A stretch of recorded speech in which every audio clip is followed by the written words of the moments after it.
Hello students, welcome back in SQL Solution. Today we are going to discuss a very new important topics which is name is Indian foreign policy.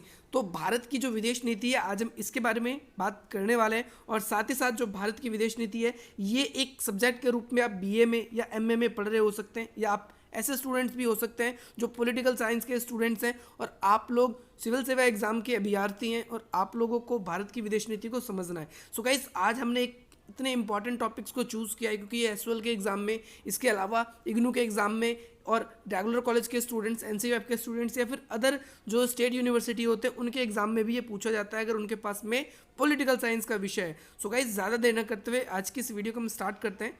As you can see, जैसा कि आप देख सकते हैं कि भारत की विदेश नीति का सिंहावलोकन ये चैप्टर है। यहाँ पर पहले हम सिंहावलोकन का मतलब स्पष्ट करेंगे आप लोगों के सामने। सिंहावलोकन का मतलब यह है कि भारत के जितने भी पीएम रहे हैं उनके समय में भारत की जो विदेश नीति है, इंडियन जो फॉरेन पॉलिसी है, वो किस प्रकार की रही, क्या भारत क्या कर पाए। ऐसे यहाँ पर कुछ वेरियस क्वेश्चंस आप लोगों को मैं डिस्कस कराऊंगा जो आपके एग्जाम में बहुत ज़्यादा एग्जाम में पूछे जाते हैं। लाइक सबसे इंपॉर्टेंट क्वेश्चन ये है कि नेहरू के काल में भारत की जो विदेश नीति थी वो किस प्रकार की थी। एक तो ये क्वेश्चन काफ़ी ज़्यादा एग्जाम में आपके पूछा जाता है। दूसरा, नेहरू के बाद विदेश नीति कैसी थी, कैसी नहीं थी। और इसके बाद में इंदिरा गांधी के समय में, इंदिरा गांधी के कार्यकाल में किस प्रकार की भारत की विदेश नीति रही, इसके बारे में भी क्वेश्चन बहुत बारी पूछा जाता है। सो गाइस ज़्यादा देर न करते हुए आज के इस वीडियो को हम स्टार्ट करते हैं। हम एक एक करके पहले ये एक तरीके से रूपरेखा है आपके चैप्टर्स की, आपको क्या क्या इस चैप्टर के अंदर पढ़ने को मिलेगा, लेकिन हम सिर्फ सब कुछ ना पढ़ते हुए सिर्फ और सिर्फ हम इंपॉर्टेंट टॉपिक्स को ही पढ़ने वाले हैं। सो गाइस आप लोग हमें इंस्टाग्राम पर, इसके अलावा टेलीग्राम पर ज्वाइन कर सकते हैं, हमारे साथ जुड़ सकते हैं। उसका लिंक वीडियो के डिस्क्रिप्शन बॉक्स में मिल जाएगा। इसके अलावा अगर आप कर रहे हैं अपने एग्जाम्स की तैयारी तो हमारे चैनल से बिल्कुल मुफ्तली कर सकते हैं और उसकी वीडियो की अपडेट आपको तभी मिल पाएगी जब आप हमारे चैनल को सब्सक्राइब करेंगे। सो गाइज अधिक से अधिक मित्रों के साथ चैनल को शेयर करें, वीडियो को शेयर करें और आज की इस वीडियो को हम स्टार्ट करते हैं। सबसे पहले आप लोगों को इसके अंदर प्रस्तावना दी गई है। किस चीज़ की प्रस्तावना दी गई है? विदेश नीति की, कि भाई भारत की जो विदेश नीति है कुछ किस प्रकार से रही या किस प्रकार से नहीं रही। तो इसके अंदर अगर आप देखेंगे भारत को, अगर हम देखेंगे आज़ादी के 70 सालों से भी अधिक वर्ष हो चुके हैं। इन 70 सालों के अधिक वर्षों में प्लस ईयर हो चुके हैं और इन 70 सालों में भारत की विदेश नीति बहुत हद तक बदल चुकी है। पहले भारत की जो विदेश नीति है वो, उसकी अगुवाई हमारे प्रधानमंत्री, जो हमारे पहले प्रधानमंत्री पंडित जवाहरलाल नेहरू जी, साथ ही साथ वो हमारे देश के आदरणीय विदेश मंत्री भी रहे थे। तो उन्होंने दोनों भूमिकाएं निभाई। विदेशी कार्यालय भी, विदेशी और साथ ही साथ विदेश नीति को भी इन्होंने बहुत ही ज़्यादा हद तक प्रभावित किया था। तो आज सबसे पहले फर्स्टली इंपॉर्टेंट क्वेश्चन यही बन जाता है आपके एग्जाम में कि भैया नेहरू के शासनकाल में, ध्यान से समझेंगे बच्चे, कि नेहरू के शासनकाल में भारत की विदेश नीति को स्पष्ट कीजिए, वो किस प्रकार की थी या किस प्रकार की नहीं थी। ये इस तरीके से क्वेश्चन कई बार ना पूछकर आपसे इस तरीके से भी क्वेश्चन पूछ सकता है कि भाई भारत की जो विदेश नीति है वो 1947 से लेकर 1964 तक के बीच में भारत की जो विदेश नीति है उसके बारे में पूछ सकता है, क्योंकि ये कार्यकाल जो था ये किसका था? प्रथम प्रधानमंत्री सहित विदेश मंत्री पंडित जवाहरलाल नेहरू जी का ही कार्यकाल था। और इस कार्यकाल के अंदर उन्होंने न केवल पीएम का पद संभाला बल्कि उन्होंने विदेश मंत्रालय भी उन्हीं के अंडर में था। तो अगर हम देखेंगे नेहरू की विदेश नीति में, जैसे कि आपको ऊपर ही स्पष्ट करने का प्रयास किया गया है हमारे अध्यापकों के द्वारा जिन्होंने इस बुक को लिखा है आप लोगों के लिए, तो भारत के जो पहले प्रधानमंत्री थे वो नेहरू जी थे और उनकी जो अग्रणीय सरकार बनी। इसके बाद में प्रधानमंत्री जी जो थे वो थोड़ी सी दुविधा में थे। क्यों दुविधा में थे? क्योंकि उन्होंने पश्चिम से संस्कृति तो प्राप्त करी, लेकिन वो पश्चिम का जो पूंजीवाद था, जो पश्चिम का कैपिटलिज्म था, उसको वो एडॉप्ट करना नहीं चाहते थे। आप एज यू कैन सी, आप जब भारत आज़ाद होता है 1947 में, तो उस समय भारत के सामने दो परिस्थितियां होती है। सबसे पहली परिस्थिति ये होती है कि भैया वो शीत युद्ध का दौर था और दूसरी बात ये थी कि भारत अब आज़ाद हुआ है तो उसे आगे भी आज़ाद ही रहना है। उसे दोबारा कोई ऐसा कदम नहीं उठाना जिसके बाद दोबारा से उस पर किसी शासक का या दोबारा से किसी ऐसे व्यक्ति का या ऐसे देश का उस पर डोमिनेट हो जाए जिस प्रकार से ब्रिटेन ने हम पर कर रखा था। तो अगर हम देखें कि भाई जो वो कोल्ड वॉर चल रहा था, जब कोल्ड वॉर चल रहा था तो उस समय दो बड़ी महाशक्ति थी, एक तरफ यूएसए एंड देन सेकंड अगर अदर हैंड हम बात करते हैं तो यूएसएसआर। तो यूएसएसआर या फिर यूएसए में शामिल होने का मतलब एक ही बात थी कि भाई भारत की जो स्वतंत्रता है, भारत की जो स्वयं प्रभुत्ता है वो दोबारा चली जाएगी। कहीं ना कहीं इसलिए पंडित जवाहरलाल नेहरू जी जो थे वो अपने देश के भविष्य को लेकर बहुत ही ज़्यादा चिंतित थे, और उनकी ये चिंता स्वाभाविक भी थी क्योंकि देश का भविष्य अब उनके हाथों में और उनकी अग्रणीय जो सरकार थी उनके हाथों में ही था। तो भाई अगर हम देखें पंडित जवाहरलाल नेहरू जी को, तो उन्होंने बेसिकली वेस्टर्न शिक्षा ग्रहण करी थी, पश्चिमी शिक्षा ग्रहण करी थी, बट फिर भी उनके ऊपर कहीं ना कहीं मार्क्सवादी जो विचारधारा थी वो विचारधारा हावी रही थी। अब आपको बता दें कि ये मार्क्सवादी विचारधारा क्या है, यानी मार्क्सवादी विचारधारा बेसिकली ये समाजवाद को रेफर करती है, समाजवाद को आगे आपके सामने रखने का प्रयास करती है कि जो ये सोशलिज्म है इसको बढ़ावा देती है। तो उस समय भारत जब 1947 में आज़ाद हुआ तो आप क्या देखते हैं, आपके सामने दो ऑप्शन दिखाई देते हैं। एक ऑप्शन ये कि आप या तो पूंजीवाद को अपनाइए और अमेरिका के साथ शामिल हो जाइए, या आपके पास में दूसरा ऑप्शन था कि आप समाजवाद को अपनाइए और सोवियत संघ के साथ शामिल हो जाइए। लेकिन दोनों परिस्थिति में एक बात कॉमन थी, एक बात तय थी कि भैया आप अपनी जो स्वयं प्रभुत्ता है, अपनी जो निर्णय प्रक्रिया है, आपकी जो निर्णय प्रक्रिया है, उस निर्णय प्रक्रिया को आपको आपके हाथों से धोना पड़ेगा। और वो कहीं ना कहीं नेहरू जी ऐसा नहीं चाहते थे, इसीलिए उन्होंने दोनों से अलग रहने की नीति अपनाई, और इस अलग रहने की नीति को ही क्या कहलाई, ये गुटनिरपेक्ष, जिसे हम इंग्लिश में शॉर्ट में नेम कहते हैं। अब आप कहोगे नेम क्या है, ये भाई किसका नेम है, ये किसी का नेम नहीं है, इसका मतलब है नॉन अलाइनमेंट मूवमेंट। नेम का मतलब क्या है, गुटनिरपेक्ष आंदोलन, यानी ये एक ऐसा आंदोलन जिसमें पंडित जवाहरलाल नेहरू जी ने ये बात साफ स्पष्ट रूप से कह दी कि भाई भारत जो है वो तटस्थ है, ना तो वो सोवियत संघ के फेवर में है, ना ही वो अमेरिका के फेवर में है। इन दोनों में से किसी भी फेवर में नहीं है, क्योंकि अगर वो किसी के भी फेवर में जाएगा तो कहीं ना कहीं भारत अपने निर्णय लेने की जो स्वतंत्रता है उसको खो सकता है। और प्रधानमंत्री जी इस बात से बड़े ही चिंतित थे, इसीलिए उन्होंने ये बात कही।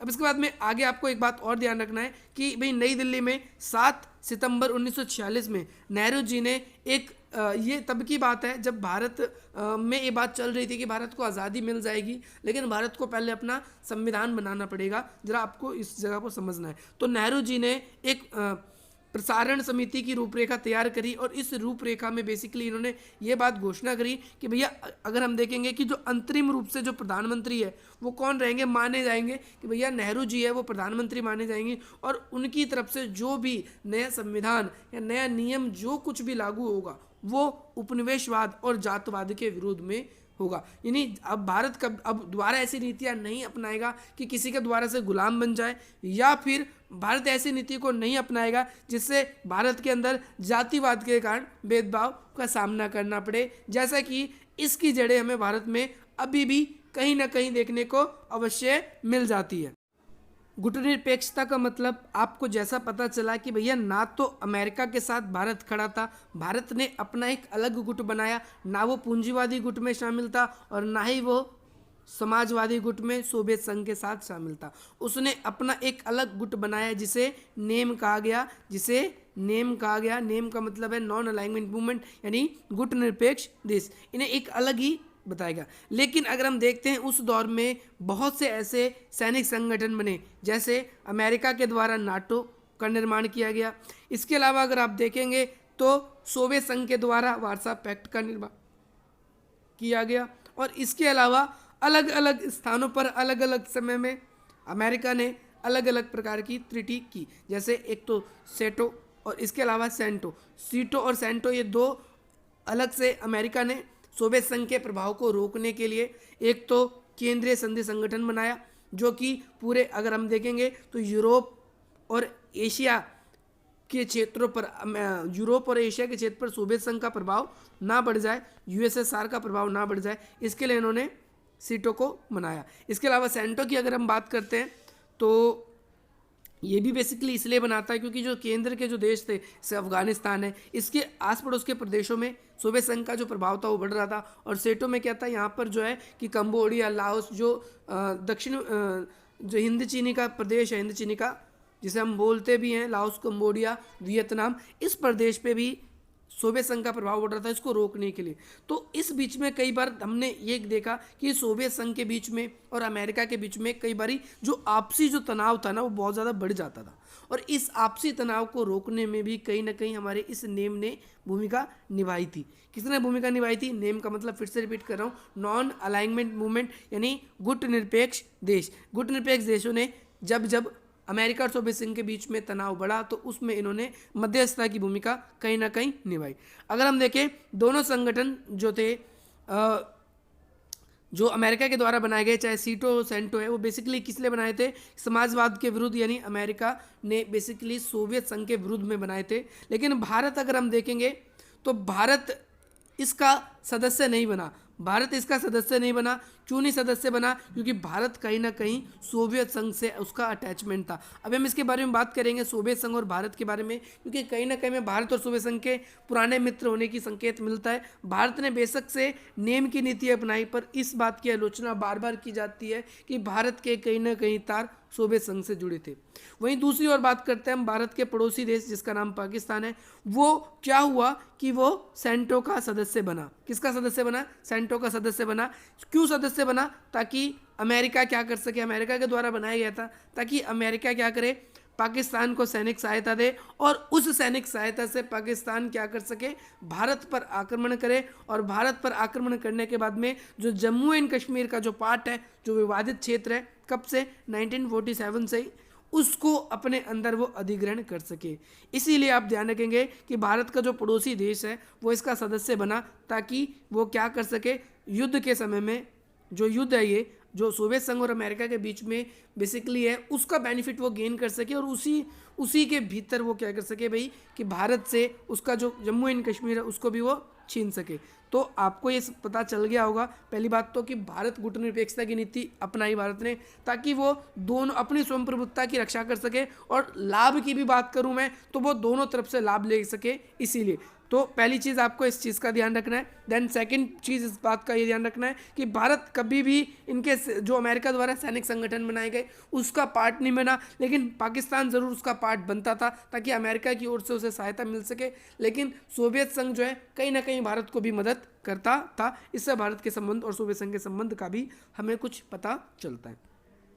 अब यहाँ पर हम कश्मीर मुद्दे के बारे में थोड़ा सा बात करेंगे और भारत की विदेश नीति थोड़ा नेहरू के संदर्भ में कैसी थी। देखो नेहरू जी जो थे वो एक आदर्शवादी शासक थे। आदर्शवादी शासक का मतलब ये आदर्शवादी नेता थे बहुत बड़े, और इन्होंने इनका कहना था, ज़रा इस पॉइंट में आप देखोगे, देखो कश्मीर मुद्दा काफ़ी ज़्यादा कॉम्प्लिकेटेड आज भी बना है। हमारी आज़ादी के 70+ ईयर हो गए और कश्मीर मुद्दे के भी 70, लेकिन इसका कोई हल ना निकल सका। ना पूरी तरीके से हम पाक अधीन कश्मीर को ले सके, ना कश्मीर पूरी तरीके से पाकिस्तान ले सका। तो क्या है ये पूरी के पूरे विवाद, ज़रा इसके बारे में भी हम बात कर देते हैं, और इसमें भी नेहरू की जो थोड़ी सी विदेश नीति है उसके बारे में भी आपको ज़रूर हम बताएंगे। तो क्या होता है कि भैया देखो, आपको पता है कि जैसे ही हमारे अंग्रेज़ों ने देश को आज़ाद किया तो उसमें एक बात कही कि भैया जो भी रियासतें आज़ाद रहनी चाहती है वो आज़ाद रह सकती है। तो उसमें से 4 ऐसी रियासतें थी जो भारत में विलय होने से इनकार कर रही थी, जिसमें से एक था आपका जम्मू एंड कश्मीर। जम्मू कश्मीर के जो राजा थे, राजा हरि सिंह, तो उन्होंने क्या किया था, उन्होंने ये फैसला ले लिया था कि भैया ना तो मैं पाकिस्तान में शामिल हूँगा ना मैं भारत में, मैं आज़ादी रहूँगा। लेकिन पाकिस्तान ने क्या किया, जम्मू कश्मीर पर आक्रमण किया, और वहाँ के जो राजा हैं वो भारत से मदद की मांग करते हैं। और उस समय भारत ने एक ही कंडीशन पे उनकी मदद की बात की कि हम आपकी तभी मदद करेंगे जब आप क्या करोगे, हमारे इस विलय पर यानी इंस्ट्रूमेंट ऑफ एक्सेशन पर आप सिग्नेचर करोगे। तो ये बात निकल के आती है। लेकिन यहाँ पर अब भारत, हम देखते हैं कि भाई जो कश्मीर है वो भारत का अभिन्न अंग बन गया इसी समय से। लेकिन जो जम्मू एंड कश्मीर रहेगा उसमें भी बहुत सी ऐसी आबादी है जो पाकिस्तान जाना चाहती है, और पाकिस्तान के भी लोग जो हैं वो कहते हैं कि भैया यहाँ पर मुस्लिम आबादी जो है वो थोड़ी उस समय पर थोड़ी ज़्यादा थी, जिस कारण से ये भी एक हिस्सा ऐसा है जो कहाँ मिलना चाहिए, ये पाकिस्तान के अंदर ही मिलना चाहिए। ये कब की बात है, ये 1947 की बात है। ज़रा थोड़ा सा ध्यान से समझेंगे। लेकिन यहाँ पर जो मुद्दा है थोड़ा सा पेचीदा क्यों हो जाता है, क्योंकि जो नेहरू थे वो थोड़े से आदर्शवादी थे, और उनका कहना था कि भैया ये अगर मुद्दा सुरक्षा परिषद में जाएगा तो वहाँ पर ये फैसला अच्छे से हो सकता है। युद्ध के बाद भी आपको पता है 1947 में पहला युद्ध हुआ था भारत पाकिस्तान को लेकर, जिसमें भारत की विजय रही थी। इवन क्या सारे युद्धों में ही भारत और पाकिस्तान की विजय रही है। तो 1948 में हम क्या देखते हैं, 1948 में जम्मू कश्मीर के मुद्दे को लेकर नेहरू जी क्या करते हैं, अंतर्राष्ट्रीय संगठन यानी UN जो UN है उसमें जाते हैं, उसमें मुद्दा चला जाता है।